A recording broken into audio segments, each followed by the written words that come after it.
Zuama, tak lupa segenap panitia Gembel Skill gerakan memberi sedekah kilat. Ini dari namanya sangat unik, tapi gerakannya sangat luar biasa. Tepuk tangan semuanya.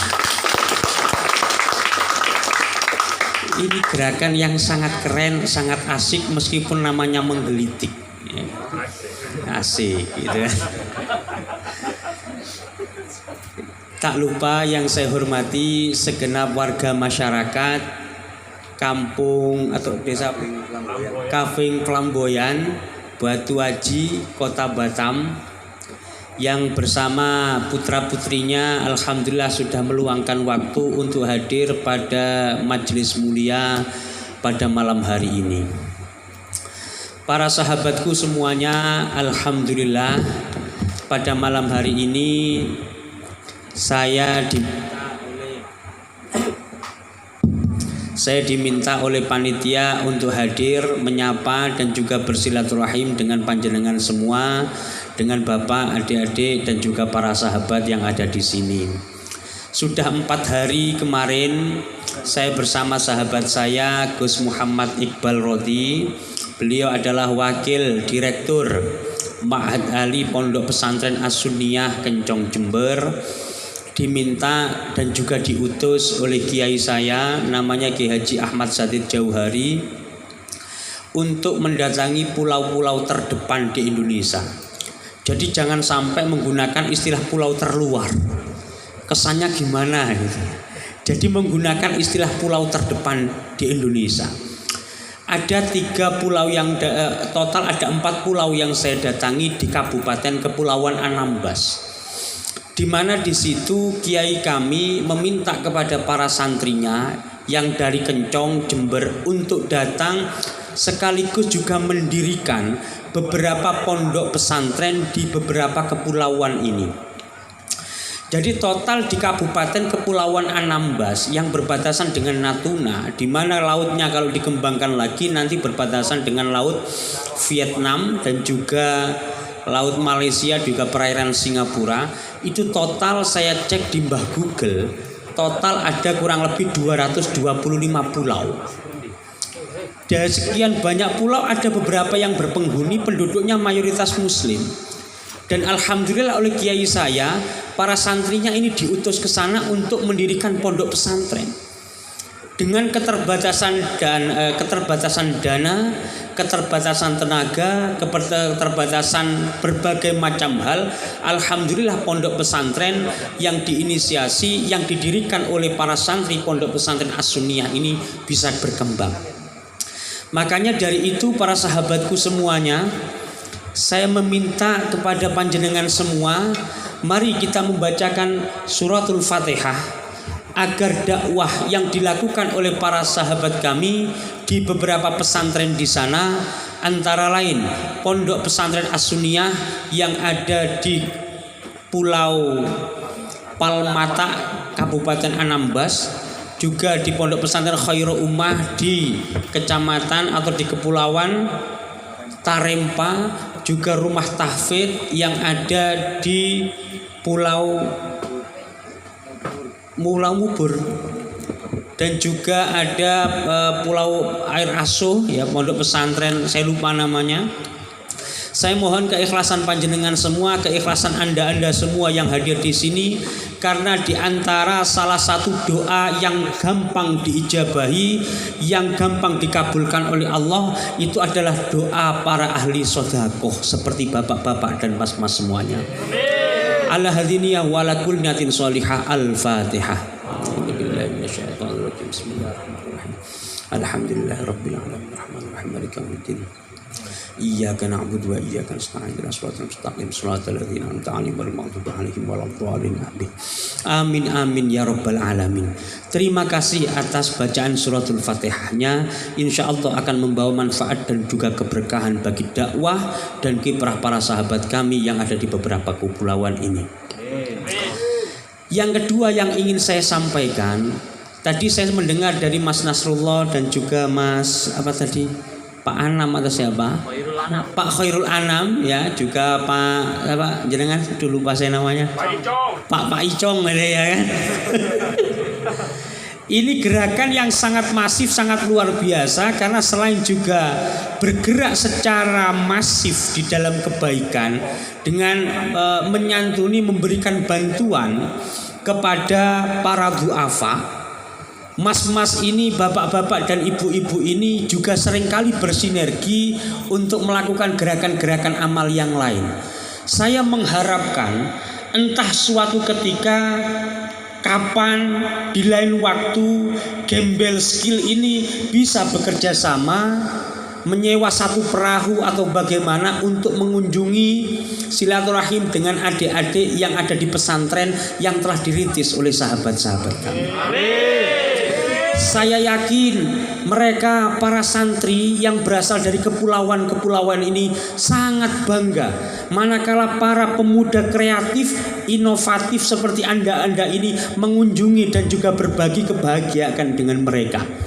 Dan ini alhamdulillah, ini sahabat saya seorang dokter gigi spesialis namanya Mbak Zahrotur Riyad.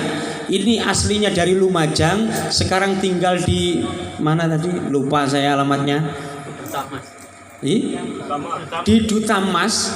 Ini juga seringkali turun ke pulau-pulau terdepan di Indonesia, nyewa perahu sendiri, membawa bikisan, membawa uang, sekaligus juga membawa kemampuan dirinya, karena juga beliau merupakan seorang dokter gigi spesialis. Itu membina anak-anak yang ada di pulau terluar, pulau terdepan Indonesia, memberi beasiswa, memberi pakaian, memberi buku, dan juga yang lain sebagainya. Silakan Mas Nasrullah dan Mas Anam itu sudah tahu rumahnya Mbak Zahrotur Riyad ini. Silakan kontak beliau. Tadi sudah saya sampaikan kepada Mbak Zahro, apabila Gembel Skill sewaktu-waktu bisa melibatkan Mbak Zahro dalam kegiatan sosialnya. Mau kan? Siap? Keren sekali. Sahabat-sahabatku yang saya hormati, yang ingin saya sampaikan yang ketiga, itu adalah bagaimana orang-orang ahli sedekah seperti mas-mas semuanya ini, itu besok di akhirat itu mendapatkan kemudahan-kemudahan. Ada salah satu hadis yang diriwayatkan oleh Abu Yasayyid Muhammad bin Alawi Al-Maliki di dalam kitabnya Syaraful Ummah Al-Muhammadiyah. Di dalam kitab ini ada dua orang bersahabat. Satu orang Pak itu ahli maksiat, satu orang ahli ibadah, tapi mereka ini tetap bersahabat. Suatu ketika ahli ibadah ini itu merasa kehausan sehingga dia sekarat di tengah padang pasir. Kok kebetulan sahabatnya yang merupakan seorang ahli maksiat ini lewat, Mas. Lewat di situ melihat sahabatnya yang hampir mati. Sahabat yang tukang maksiat ini kemudian datang memberi pertolongan dengan seteguk dua teguk air, sehingga nyawa sahabatnya yang merupakan ahli ibadah ini terselamatkan, hingga kemudian keduanya meninggal. Lalu di akhirat ini yang unik, ketika di akhirat keduanya diadili oleh Allah. Si ahli ibadah tentu saja langsung masuk surga. Dia masuk dalam barisan orang-orang soleh, barisan orang-orang yang baik yang sudah diseleksi oleh Allah untuk masuk ke dalam surga. Sedangkan si ahli maksiat, namanya saja ahli maksiat, itu terkatung-katung di bibir neraka. Tapi yang luar biasa, manakala sahabatnya ini lewat di sebuah jembatan menuju ke surga, si sahabat yang ahli maksiat ini melambaikan tangan. Misalnya yang ahli maksiat itu namanya Rijal, yang ahli ibadah namanya Mas Nasrul. Rijal sudah terkatung-katung di bibir neraka, melihat sahabatnya ada di deretan orang-orang soleh mau masuk ke dalam surga. Rijal yang merupakan ahli maksiat itu menyapa Nasrul. Kang Nasrul, Kang, woi, anak-anak Batan, woi, gue di sini, woi, Rol, gue di sini, Rol, gitu ya. Woi Mas Nasrul, woi. Nasrul kemudian yang saat itu ada di deretan orang-orang soleh mendengar namanya dipanggil, akhirnya menoleh. Ini apakah suara ini datang dari sahabatku orang-orang soleh? Dicari ternyata tidak nemu. Ternyata dia menemukan sahabatnya ketika di dunia yang merupakan ahli maksiat itu sedang terkatung-katung di bibir neraka. Ada apa Mas Rijal? Tolong Kang Nasrul, aku sekarang hampir nyemplung di neraka. Apa yang dapat aku perbuat untuk menolongmu? Tolong Mas Nasrul, sampaikan kepada Allah, sampaikan kepada Allah bahwa aku ini sahabatmu ketika aku di dunia. Sampaikan juga kepada Allah bahwa pada suatu hari ketika engkau sedang kehausan, ketika engkau sekarat, ketika engkau hampir mati, aku yang merupakan seorang ahli maksiat itu menolongmu dengan seteguk dua teguk air sehingga engkau tidak jadi mati.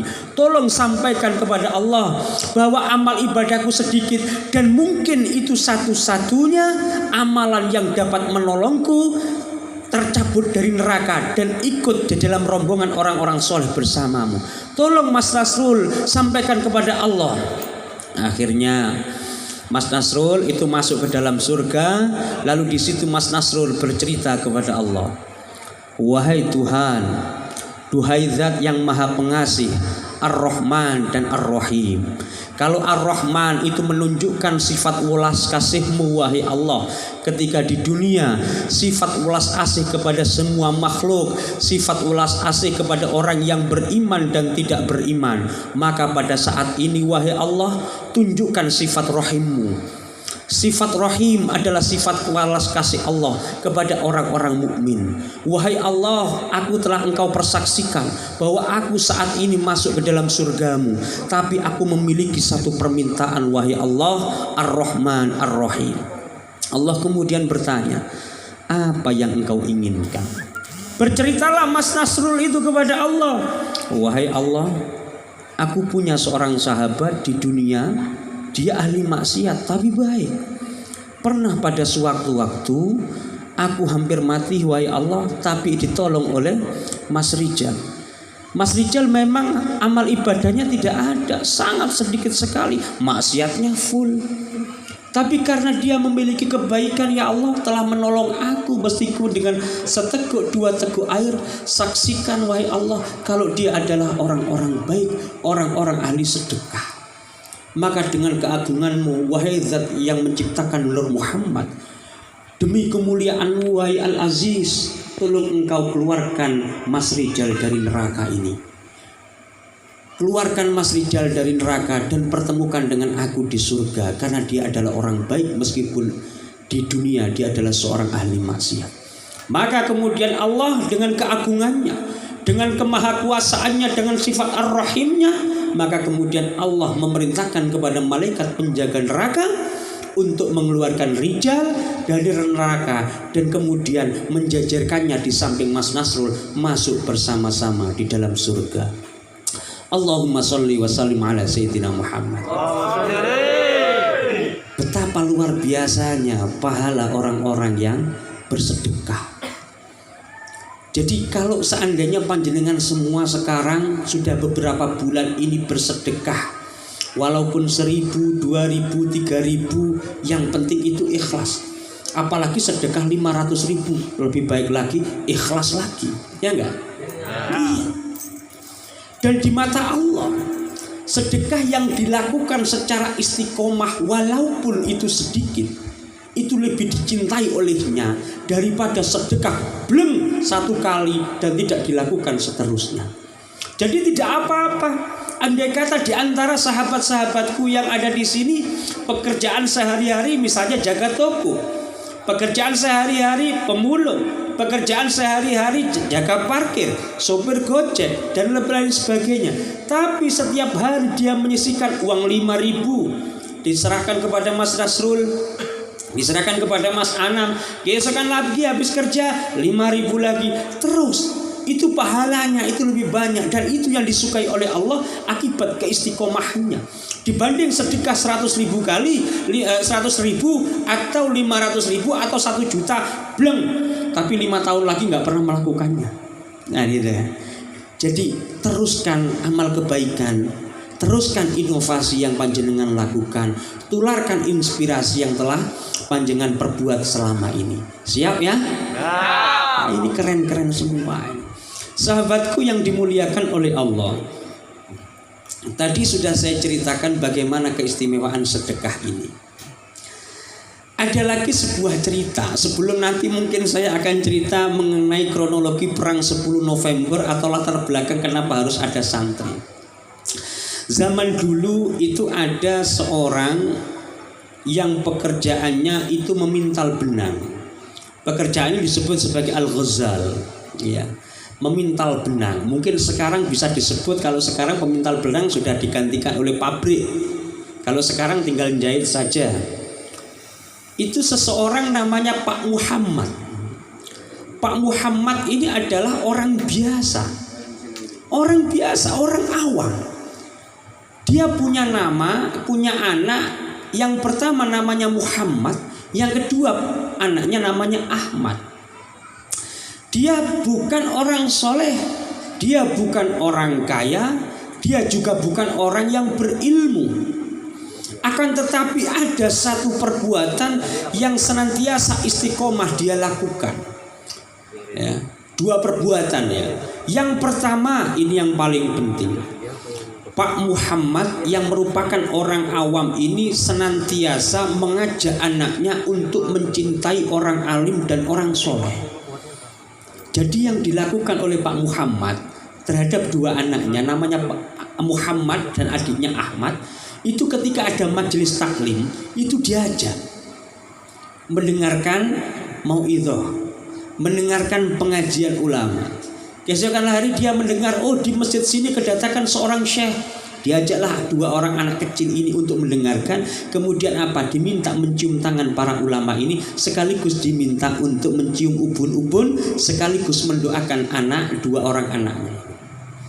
Yang kedua yang dilakukan oleh Pak Muhammad, selain seringkali mengajak anak-anaknya hadir di dalam majelis seperti ini, yang dilakukan yang kedua itu adalah seringkali melakukan sedekah. Sedekah kepada orang-orang yang tidak mampu yang ada di sekeliling Pak Muhammad, maupun memberikan hadiah kepada orang-orang alim dan orang-orang soleh. Coba, apa yang pertama tadi yang dilakukan oleh Pak Muhammad? Mengajak anak-anaknya hadir di majelis ilmu, hadir di majelis sholawat, hadir di majelis taklim. Yang kedua, senantiasa memberikan sedekah kepada orang-orang yang tidak mampu. Selain itu juga memberikan hadiah kepada orang-orang soleh maupun orang-orang alim. Hingga kemudian dua orang anaknya ini menjadi orang-orang yang memiliki reputasi keilmuan dan kewalian jempolan. Anak yang pertama terkenal dengan nama Abu Hamid, Muhammad bin Muhammad Al-Ghazali. Ada yang pernah mendengar Al-Ghazali? Oh, anaknya Ahmad Dhani katanya. Al-Eldul ya. Abu Hamid Muhammad bin Muhammad Al-Ghazali. Beliau seorang wali agung, penulis banyak kitab, dari kitab Kimyaus Sa'adah, Bidayatul Hidayah, Minhajul Abidin, hingga yang paling puncak namanya Ihya Ulumuddin.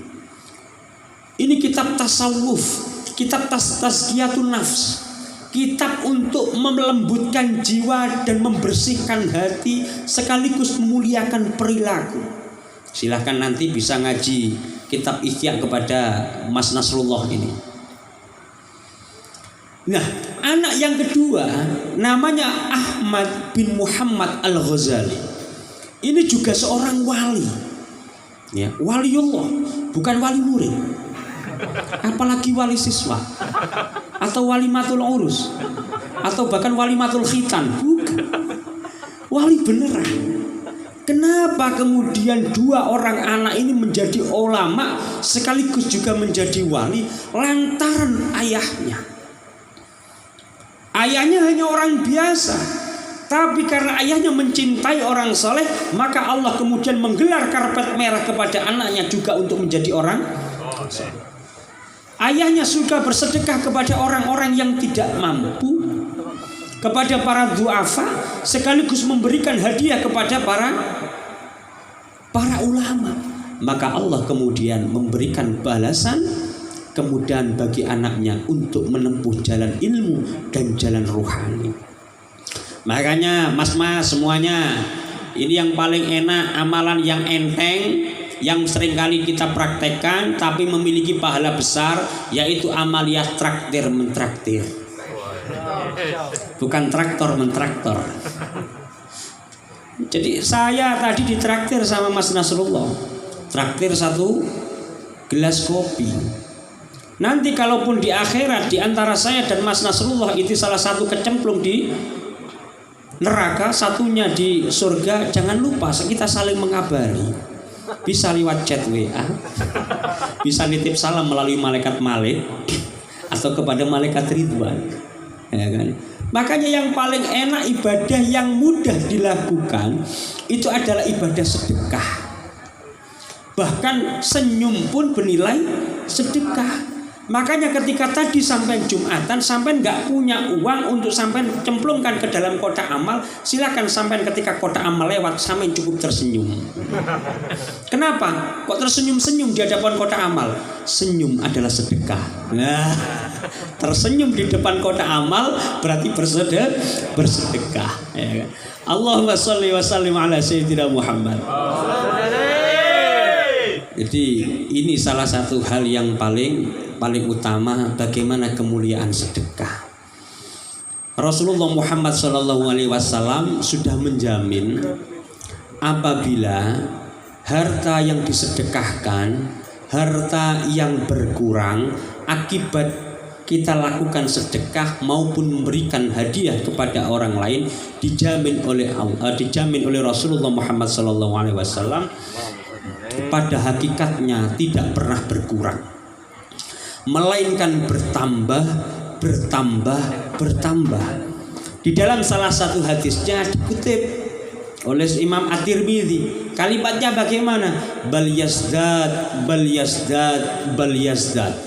melainkan justru bertambah dan bertambah. Maka mas-mas kalau mas-mas ini semua sedekah, maka pada hakikatnya meskipun secara materi uang itu berkurang, tetapi pada hakikatnya itu bertambah. Bertambah apa? Bertambah barokah. Apa ciri barokah? Wah, ini kan biasanya kita bahas barokah.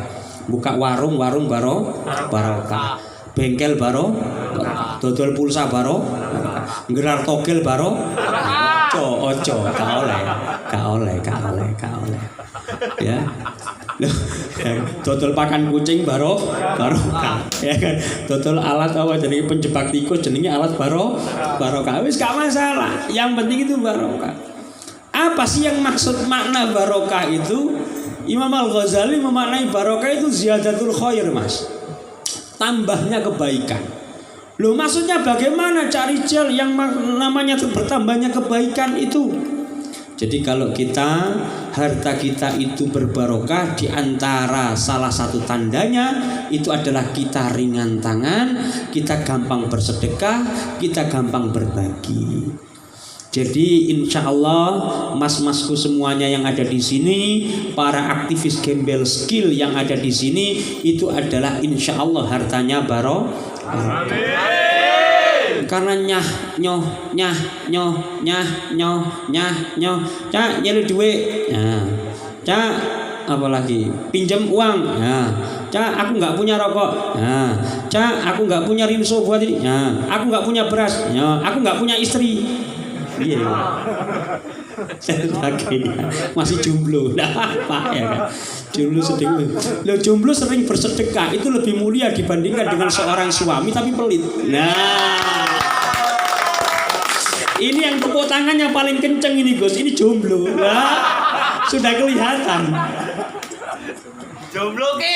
Jomblo oke ya kan. Jadi sekali lagi mas-mas sahabatku yang dimuliakan oleh Allah. Jadi salah satu amaliyah yang bisa membuat harta kita barokah itu adalah sedekah, sodakoh. Ya diantaranya seperti itu. Apa? Harta kita itu membuat kita nyaman untuk melakukan kebaikan. Makanya kalau andai kata kita memiliki harta banyak, duitnya oke, tabungannya akeh, tapi urip itu kok sumpek, itu jangan-jangan pantut kita curigai kalau harta kita kurang barokah. Harta kita banyak, simpanan di rekening luar biasa, tapi setiap hari kita kesakitan, kita punya banyak penyakit. Kita cek, jangan-jangan kita kurang sedekah, jangan-jangan ada hak orang lain yang masih nyangkut di harta kita, apa? Berupa zakat. Makanya salah satu indikasi keberkahan yang berikutnya, ya, ziyadatul khair, tambahnya kebaikan, ini adalah ketika seseorang itu merasakan apabila kehidupannya banyak memberikan manfaat. Mas Nasrul, saya mau gabung nih ke Gembel Skill, tapi penghasilan saya itu nggak banyak, paling per hari hanya 20.000 rupiah. Terus gimana Mas Nasrul? Ya silakan urun, kalau tidak ada yang namanya uang silakan urun tenaga.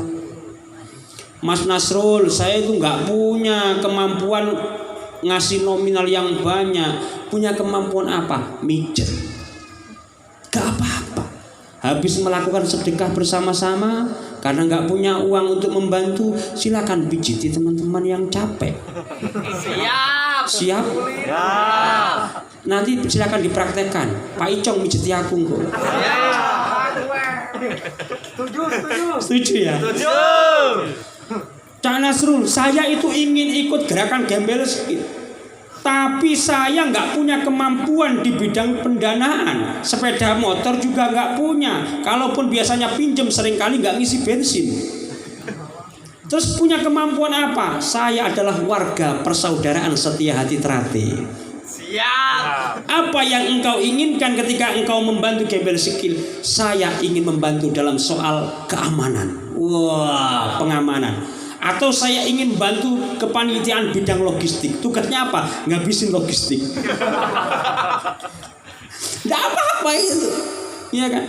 Apapun yang bisa kita lakukan melalui harta, tenaga maupun pulsa, budal, ya kan? Gak punya ini, gak punya itu. Apapun yang kalian punya, yang kita punya, itu yang kita kembangkan. Itulah yang menjadi lantaran keberkahan kehidupan kita. Banyak sekali mungkin di luar orang-orang yang memiliki harta banyak tapi nggak sempat menikmatinya. Gara-gara apa? Harta numpuk, harta sedemikian rupa, ternyata harta yang ditumpuk itu berasal dari harta haram, sehingga kemudian harta haram itu membawa bencana bagi keluarganya. Sugih ya sugih, tapi anaknya kena narkoba, bahagia enggak? Dia kaya, tapi kemudian anaknya hamil di luar nikah. Sengsara enggak? Sengsara. Dia punya harta banyak, punya kapal pesiar gini, setiap kali sumpek liburan ke Barcelona nonton pertandingan El Clasico misalnya. Ya kan? Tapi istrinya selingkuh, bahagia enggak? Ya enggak. Ya kan?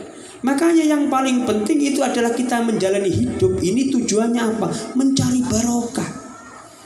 Hidup dengan kondisi ekonomi pas-pasan, tapi istri ada, anak nggak kekain pola, anak manut, anak pendidikan baik, anak akhlak juga bagus. Itu adalah bagian dari barokah. Barokah apa? Di dalam ruang lingkup keluarga. Nah, salah satu unsur untuk mendatangkan keberkahan dalam usia, di dalam harta maupun di dalam keluarga, antara lain melalui jalan yang selama ini jenengan tempuh. Jalan bersedekah. Jadi ayo kita tularkan semangat orang-orang baik seperti panjenengan, semangat berbagi orang-orang seperti panjenengan, semangat untuk menyantuni orang-orang yang tidak mampu yang selama ini panjenengan lakukan. Itu harus ditularkan. Menularkan inspirasi itu juga bagian dari kebaikan. Kalau selama ini Gembel Skill sudah melakukan aksi sosial yang nyata, lalu kemudian ada orang dari Penang itu datang ke sini ingin menduplikasi, ingin mencontoh gerakan yang kalian lakukan, yang Anda lakukan, dan mereka kemudian bergerak meniru apa yang telah panjenengan lakukan, maka kemudian amal pahala kebaikan itu juga mengalir kepada panjenengan. penak toh. Golek ganjaran, cari pahala di dalam Islam seringkali itu gratisan, tapi banyak orang yang nggak mau melakukannya. Kalau maksiat itu biasanya membutuhkan bondo. Mau judi, pakai apa? Senyum? Nggak bisa. Orang pakai judi pakai uang, keluar Mau misalnya ke Singapura nyebrang misalnya mau nyewa PSK, bayar dah. Bayar. Mau maksiat itu lo bayar. Terus apa sekarang? Pergi ke Bali misalnya, senang-senang ke sana. Tujuannya apa? Lihat paha orang-orang bule misalnya. Itu kan ngeluarin uang juga. Sekali lagi banyak sekali amal kebaikan-kebaikan di dalam Islam yang pahalanya mengalir terus-menerus. Sedangkan itu tidak membutuhkan modal berupa dana, cukup tenaga. Itu banyak yang kemudian pahala jariah menjadi inspirasi seperti anda semuanya. Kalau orang di Jakarta kemudian meniru aksi panjenengan semua, panjenengan tetap mendapatkan pahala. Apabila panjenengan nanti meninggal, pahalanya terus mengalir sebagaimana pahala deposito di dalam bank. Pahala deposito itu kan seperti uang itu kan.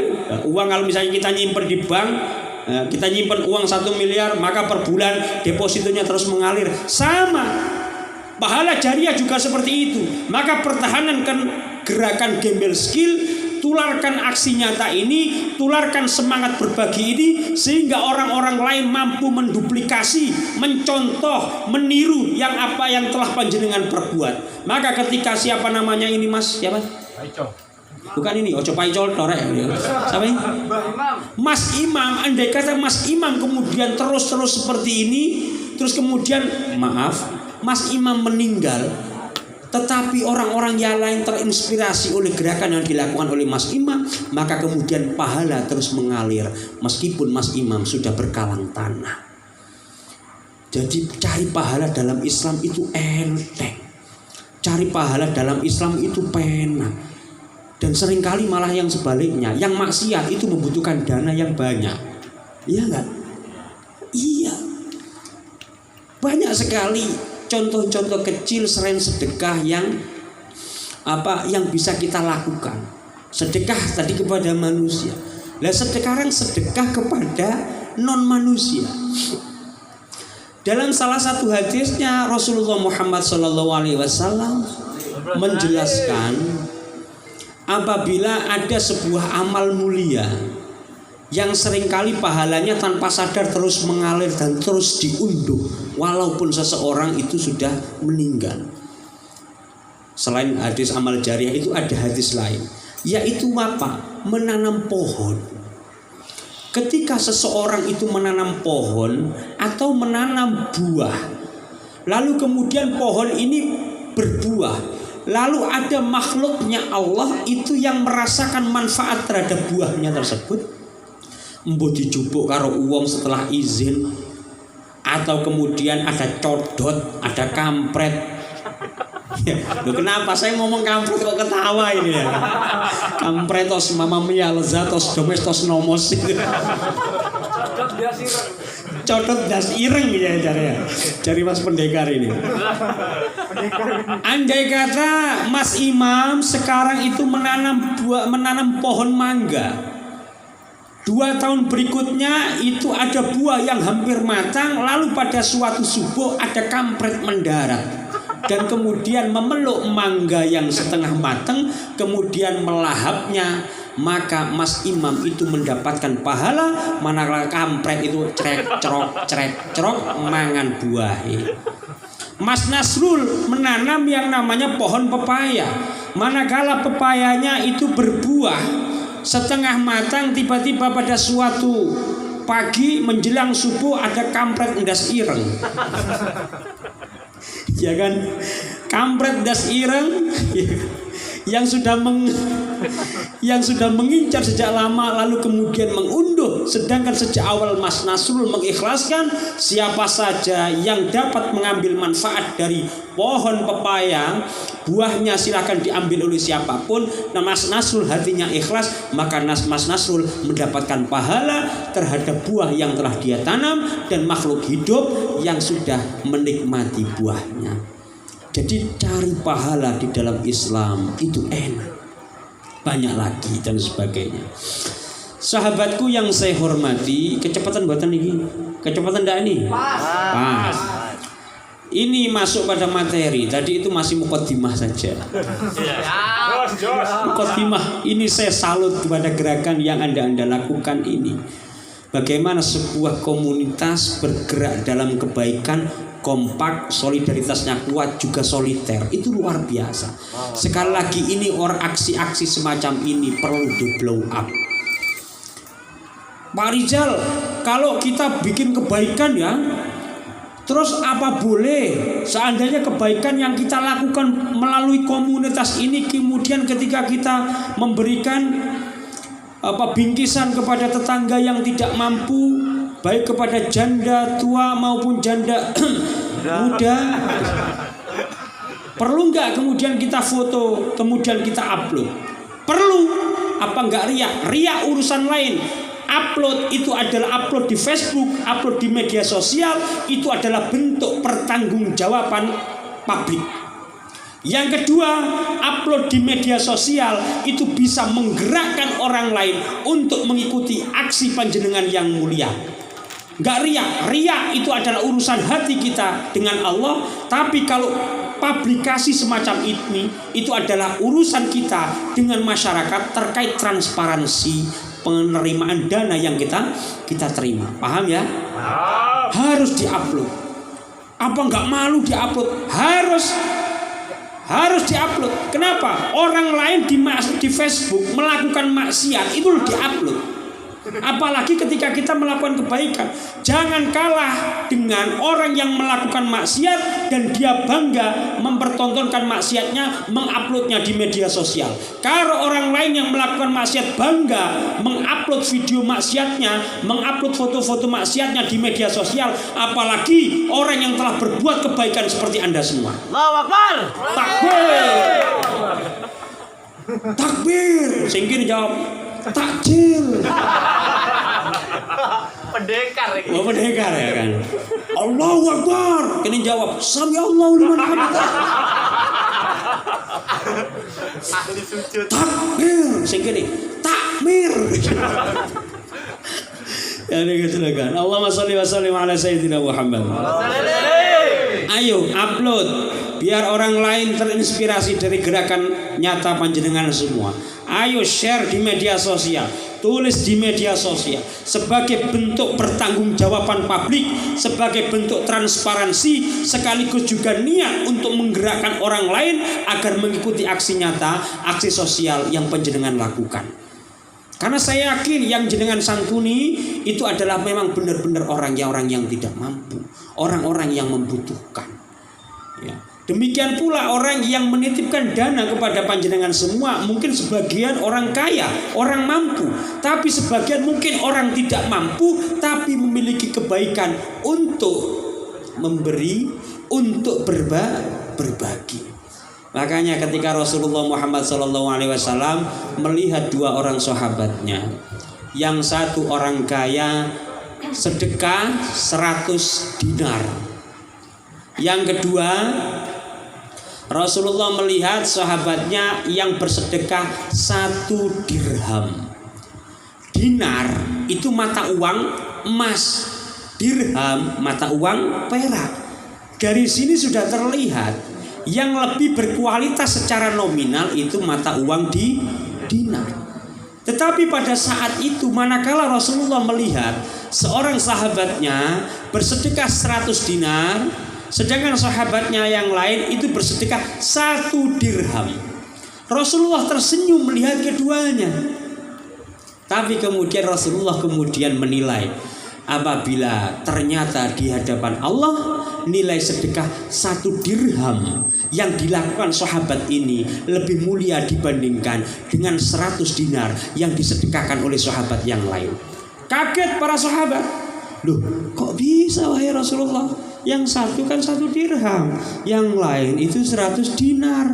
Yang satu dirham uang perak, yang lain 100 dinar uang emas. Tapi kenapa pahalanya lebih besar orang yang sedekah 1 dirham? Kata Rasulullah, ya, karena orang yang bersedekah 100 dinar masih memiliki harta ribuan dinar. Sedangkan sahabat ini yang bersedekah 1 dirham, di rumahnya dia hanya memiliki 5 dirham saja.